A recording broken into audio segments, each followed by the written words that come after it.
So, Woj, what are you hearing about Steph's MRI and any potential timeline for his foot injury? George, Ramona Shelburne and I are told, a left foot sprain, and that there's optimism initially that Steph Curry would be back by the start of the playoffs in mid-April. He's getting a specialist to evaluate that imaging today, but the initial evaluation was perhaps in the 3-week range. And, the hope is that Steph Curry can return without having to miss any postseason basketball. All right, Woj, thank you so much. Obviously, a semi-fluid situation. We'll stay tuned to it. So thank you, Woj. Appreciate it. Thanks, George. All right, there he is. All right, we now welcome in Raz Goldonwude. Raz, you were on the sideline last night. What was the mood of the team in that situation? Yeah, I mean, the team was emotionally charged, and especially after Steph left the game, still before the end of the first half, you could see that it started with Steve Kerr. He was upset with Marcus Smart. The both of them were going back and forth, and I saw Steve Kerr, he didn't like them play, and he also was having the back of his player.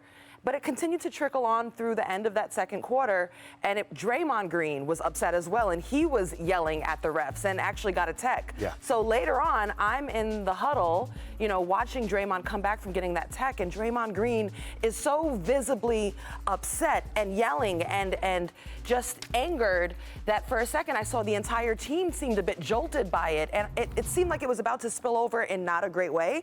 Steve Kerr came over to Draymond and he said, "We need you." Steph wasn't out there, so he goes to Draymond and he says, "We need you." And what I saw right there between those two men, I saw respect. Yeah. I saw understanding. I saw experience. And it was a quick reminder to me that these are guys who have won championships before. And then I saw Draymond's great leadership. He immediately calmed down, channeled that into something useful, started to clap, tell the guys to finish out the half strong. The entire team rallied around Draymond in that moment. It literally went from like chaos to Right. something really useful that the team used and came back on that court together and collected. And that's one of the strengths of the Warriors. Yeah, certainly the experience. And by the way, the experience without Steph as well. Let's not forget about that. All right, the Warriors have struggled quite a bit, actually, without Steph on the floor. Over the last 3 seasons, Golden State has won just 18 of 75 games that Curry has missed. That's only good for 24% of those games. So we've got Kendrick Perkins now and Vince Carter joining us here. Perk, we'll start with you.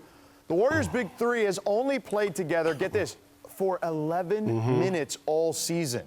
How concerning is that as we near the playoffs?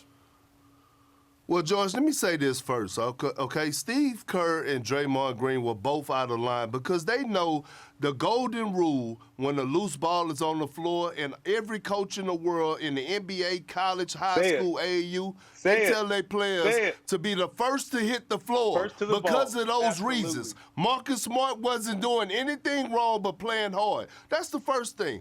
The level of concern is extremely high. It's not because of the chemistry between Steph, Clay, and Draymond. It's the others, right? And we're getting the crunch time where now guys like Jordan Poole, Andrew Wiggins, Gary Payton II, when he comes back, those guys need to know their roles, need to know their rotations, things to that nature. They need to figure out how they're going to use Kuminga coming in off the bench. It's vital. It's key not only for the players on the floor, but it's key for Steve Kerr and his coaching staff. This is why it's so concerning. You need, right now with 12 games left, you want to be hitting your stride together where guys know exactly what they're supposed to do.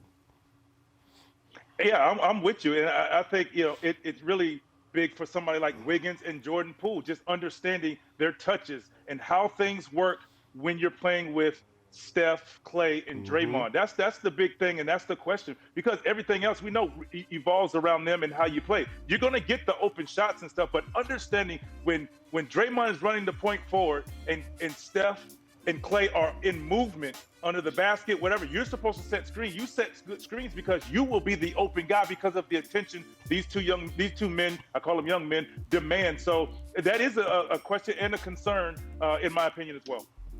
Well, make no mistake about this, though. I mean, things are absolutely shaken up for the Warriors. And it's so crazy in the NBA how quickly a reality can change for a team. Literally the game before, Steph, Clay, Draymond were on the same court. Draymond proclaims after the game, 2 seed, 3 seed, we're going to win a championship.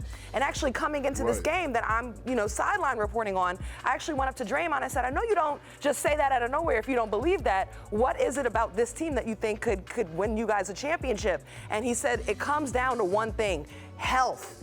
He feels that they have been the best team all season except for when they've been hurt.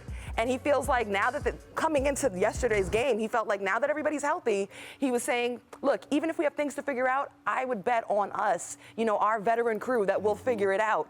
And the only thing holding us away from a championship is health.